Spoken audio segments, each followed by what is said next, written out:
guys, here we are, MMA UK News, Stoomboy as always. So, talking about Cage Warriors 176, that's going to be Braehead Arena in Glasgow. Now, anybody that was there in April will tell you the atmosphere in that venue on that night was fucking unbelievable.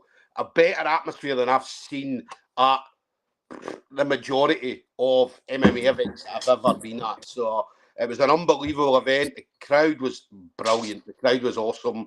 They really got behind all the fighters, all the Scottish fighters. Obviously, some of the other fighters that came from England and all that, they didn't really get a good reception. But it was all about Scotland. It was all about Glasgow. So yeah, my next guest is going to be on the show that night. Now, Regg Hingston, HMAC Inverness. Now, I've known Regg for a while. I've been at a lot of his fights. I've seen a lot of his fights. Absolutely love this guy to bits because he's got a great style to watch. He doesn't give a fuck if it's ground, feet, wherever. Do you know what I mean? Wherever you take that fight, he is very, very comfortable. So he's an absolute brilliant addition to the Cage Warriors roster. So we're going to see him doing his Cage Warriors debut. Plus, he's one half of the most exclusive club in Scotland, the Sticky Bandits. All right. So anybody that doesn't know the Sticky Bandits, then I'm not going to tell you. You'll see the pictures. There'll be pictures that'll come up some point over the next couple of weeks. In fact, they'll be on tonight. I'm sure a couple of people will post them up tonight. But so yeah, my boy, Regg Hingston. So, Regg, we're here, mate. Good, bro, good. We're here, man. Cage Warriors. Oh, mate, yeah. See, I know, this is the thing, right? And we were talking before we came on air, and a lot of people only see the 3 rounds or the 5 rounds that you put in on the night. Do you know what I mean? They don't see what goes on before it. They don't see the blood, the sweat, the tears in the gym. Do you know what I mean? The doubt in yourself, the confidence. Do you know what I mean? It all comes as part of that training camp. Do you know what I mean? And as you were what? I think you were 7-2 as an amateur. Fought the best bantamweights and flyweights in the country. And then now 1-0 as a pro. So you've been here many times, Regg. Yeah, definitely. Like, fought bantamweight, like, mostly at the end of my amateur career. Didn't want to cut that rest of that weight, obviously, because you're not getting paid for it, are you? Yeah. So now going back down to flyweight, getting paid actually to go down the weight, make the weight. So I've hired, obviously, like a nutritionist in as well. Shout out Sean Clark for that. It's good. I mean, you were comfortable at both at flyweight, bantamweight. Do you know what I mean? So there was never an issue. I mean, you made weight every single time. There was never an issue. You went out there. You were, even as an amateur, you were very professional. Yeah, no, never missed weight once. Always made weight, bang on. Yeah, it's good as well. I mean, obviously, I saw Ross was doing an interview earlier, and he was talking about your fight. He was talking about you coming in, and do you know what I mean? Yeah. And it must be a great buzz because obviously you got Ross's up as well shortly. I think 7 weeks time. Week after me. Yeah. So it must be a great buzz around HMAC at the moment. Yeah, no, it was great because we got obviously myself on the 7th, Ross's the week after. So it was back to back wins for both of us. Yeah.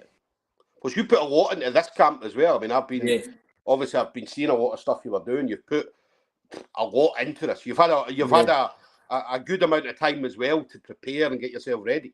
Yeah, I've trained. By the time I fight, it'll be like 14 weeks or something, 13 weeks. So this has been the hardest camp.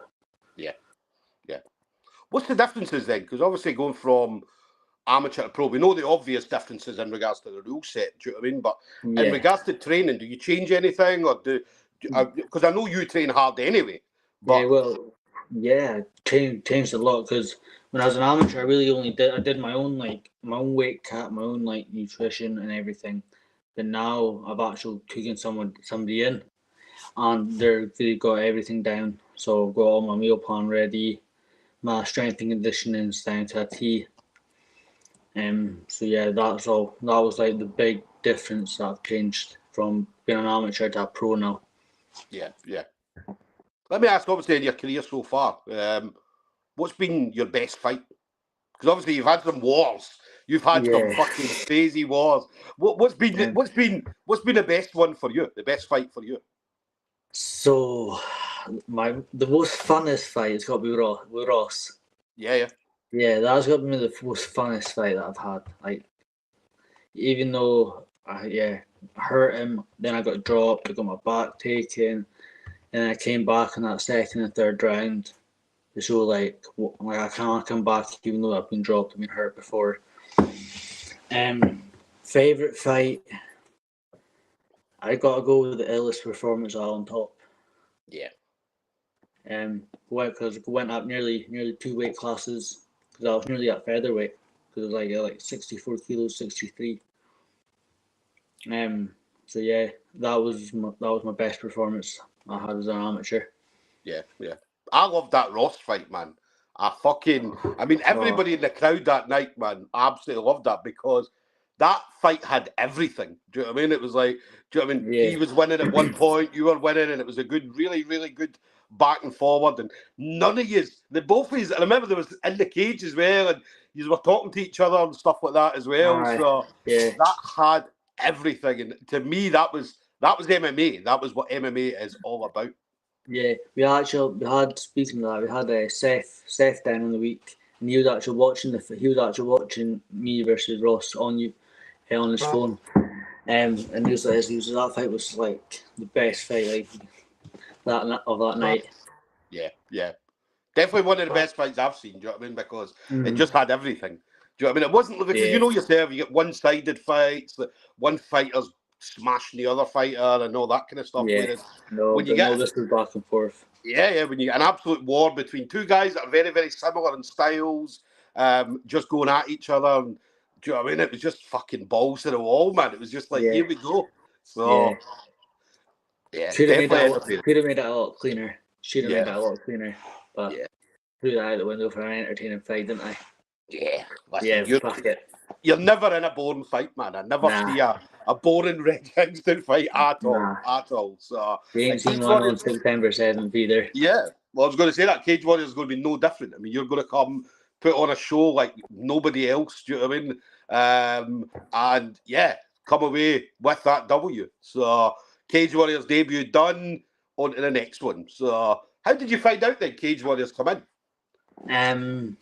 So after Jamie fought on Cage Warriors, Ross was obviously speaking to Ian Dean, which is trying to get on his case pretty much. Yeah. And then eventually Ross came up to me. He said that I got offered someone for Cage Warriors, and I was like, yes, straight away. And then within a couple of days, everything was all signed. And that was from April. That was from the April time, yeah? Yeah, maybe a couple of weeks after the April time. So maybe like April, maybe about May time. Yeah. So yeah, by the middle of May, like everything was like finalised. Yeah. Man, fucking. Do you know what I mean? I'm a massive fan of yours. You know that. Do you know what I mean? So as soon as I saw Regg Hingston, Cage Warriors, do you know what I mean? First thing I done was message you. I'm like, man, here we are. Do you know what I mean? So because I know you've wanted this for as long as I've known you. Do you know what I mean? Yeah. So for as long as I've been watching you, do you know what I mean? You've wanted to. This is where you wanted to go. Do you know what I mean? So get the Cage Warriors and then go from there. Do you know what I mean? Yeah, definitely. So this is only the beginning, Reg. This is only the beginning. Even though you're 10 years in the game, this is the beginning now. Yeah, definitely. This is where the work really starts. Yeah. Oh, it's going to be great, man. It's going to be great. So, just got a comment coming in. Ashley Watson, just saying, "Let's go, bro." So, obviously, Ashley Watson there, just giving a bit of love. And that's the thing. I mean, you got a lot of support up north, Inverness, and so on. Massive support. We see that every time you step out. So, and again, it's going to be no different on September the 7th. Yeah, no, definitely. Yeah, so it's going to be good as well. Again, tickets as well, guys. Anybody looking for tickets? Reg, obviously. My bio. Yeah.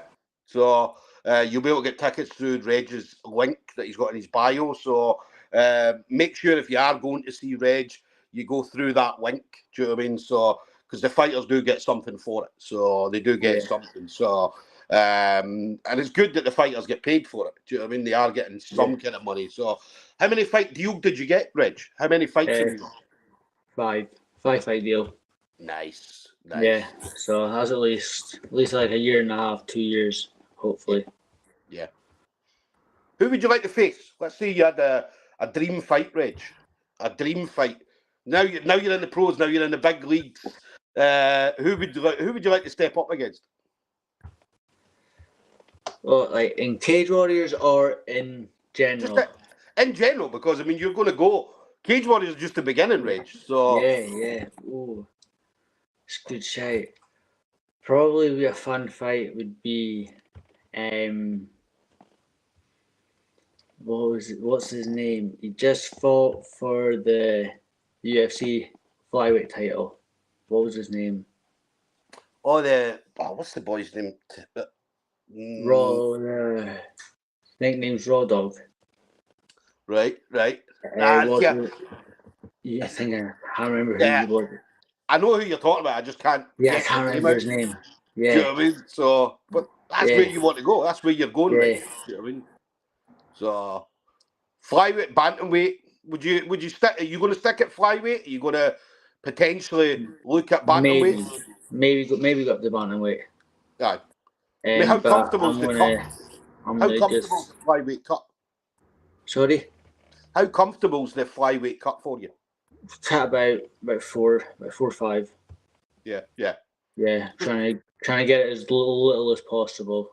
Because before it was like, as an amateur, I was going down to fly, it'd be like a 6 or 7. Yeah. It'd be a lot rougher, but now we're trying to get it down to like as little as like 3. Yeah. So it'll be a comfortable cup for you. You're not going to be, because you know yourself, I mean, some people fucking make an absolute arse of their weight cuts, do you know what I mean? But I mean, for you, as you've always been professional, even as an amateur, do you know what I mean? You've never missed weight. You're always prepared, ready to go. So, so that should hopefully be an easy enough cut for you then. Yeah, no, definitely. Brandon Royval, that was his name. Yeah. That was his name.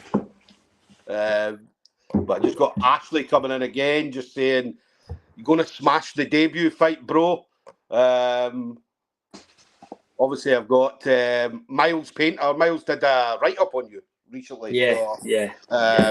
Just saying, Cage Warriors had a solid card for 176 so far. Miles is doing the fighter profiles as well. So, keep an eye out for that. I know I repost him as well. So, he's doing a lot of the fighter profiles for Cage Warriors, and then we're going to jump onto PFL straight after it. So, so make sure you have a look out for them fighter profiles. Yeah, Brandon Royale. See, Miles would know. Miles knows everything. Yeah. Miles is like fucking MMA Yoda. Do you know what I mean? So he knows everything about everybody. Names, fight records. Do you know what I mean? How many knockouts they've had, how many submissions. Yeah. Man, he's definitely the MMA Yoda. So Reg, normally we ask what's next, but I don't want to know what's next because I know you're 100% focused on the 7th of September. So anybody you want to shout out to? Any friends, family members, teammates, sponsors, anything that you may have? Yeah, so I started with my sponsors. So I've got Sean Stevenson's Joinery. I've got Active Clothing. I've got Highland Doorstep Highland. I've got Moses Photography. I've got Del Home Environmental, and I've got Giz Dogs Hand Wrapping as well. That I would like to thank for helping me out with this camp as well. Obviously, like Ross, everybody at the gym as well at HMAC. My brother, my family. You still in the hotel? No, left there. You're not working there now? I'm at a new hotel, mate. Man. Anybody doesn't know, I would go up for work in the hotel I used to stay in. Was the AC now? Yeah, Reg used to do I think it was like I don't know what it was. Night porter. Night porter. So So Reg was but you were never working when I was up. You were always No. it was always somebody else. But he always said he would phone them and say, "Oh, Stoomboy's in." And obviously the person in the gym's like, "Who the fuck's Stoomboy?" Do you know what I mean? Or the person, the night porter was in like, "Who's Stoomboy?" But Reg always phoned and said, "Look, if you need anything, I've told them that you're in the hotel. Just let them know who you are." So I was always looked after anytime I came up. So, so yeah, different hotel. Listen, you won't be in a hotel for long. You won't be working. No. Do you know what I mean? That's full-time MMA gigs coming soon, man. Do you know what I mean? Yeah, no. I just need jobs to go part-time, so. Yeah. It's difficult. I mean, I know it's difficult because it's now MMA's like your now your full-time career. I know it was always going to be your career, but now it's there's a lot more concentration on the fighting aspect rather than the work aspect, the job aspect. So yeah, no, definitely. Like this is all I'm working for now. This is my main priority. Yeah, listen, I love it, man. Absolutely love it. New gym as well. Tell us about the new gym. Oh, new gym, massive. So yeah, we got up and downstairs. But no, compared to when we first obviously opened the gym back at when we were the jiu-jitsu misfits, back like 8, 9, 10 years ago. Like, and looking like at it now, it's like leveled up with what we had before. Yeah. And you're one of the HMAC OGs. Yeah, I've been there from the beginning. Yeah. So I know you put a post up about John Farrelly the other day, Judo John. Obviously, Judo John's the same, been there from the beginning. So, me, John, and Ross. Yeah. So it's been awesome seeing you guys grow. Do you know what I mean? So I'll need to get up, man. I think the last time I was up was last year at some point. So so I'll definitely need to get up, come and visit you guys. Do you know That's when you got that photo. Definitely. So guys, there we go then. My boy Regg Hingston, HMAC Inverness, going to be making his Cage Warriors debut. Cage Warriors 176. That's September the 7th. Braehead Arena. Now, anybody looking for tickets for Regg to go and see Regg, make sure you hit up the link in his bio. One thing as well is sponsors. Anybody looking to sponsor any of the fighters, then definitely hit them up. It's very, very important for the progress of the fighters. And, do you know what I mean? They're not just going out and representing HMAC Inverness. Do you know what I mean? Regg is out there representing Scotland. Do you know what I mean? Because as all of these Scottish fighters do, you know what I mean? They're out there, they represent their country as well as their gym. So if you're looking to sponsor Regg at all, then hit them up on Instagram. Instagram's probably the best place to get them. Just hit them up on Instagram. How do people contact you, Regg? How do they find you? What's your name on Instagram? Regg Hingston 57. Yeah. And that's Hingston with a G. Hingston. Because I know some of you guys. Because I am a G. Because he is an OG. So, but Regg, listen, absolute pleasure. Always love chatting with you, as you know. I'll be there on the 7th of September, so I can't wait to see you step out there again, as I always do. I always love seeing you out there, so I know you're going to put on a show like nobody else. You're going to steal the show, man. You're going to steal the fucking show. So, but yeah, I'm looking forward to it. But listen, enjoy the rest of the training camp. I hope all goes well with that. And give my love to everybody at HMAC Inverness. Sweet, brother, sweet. Good talking to you, mate, yeah. You too, brother. Take it easy. Take it easy, bye-bye.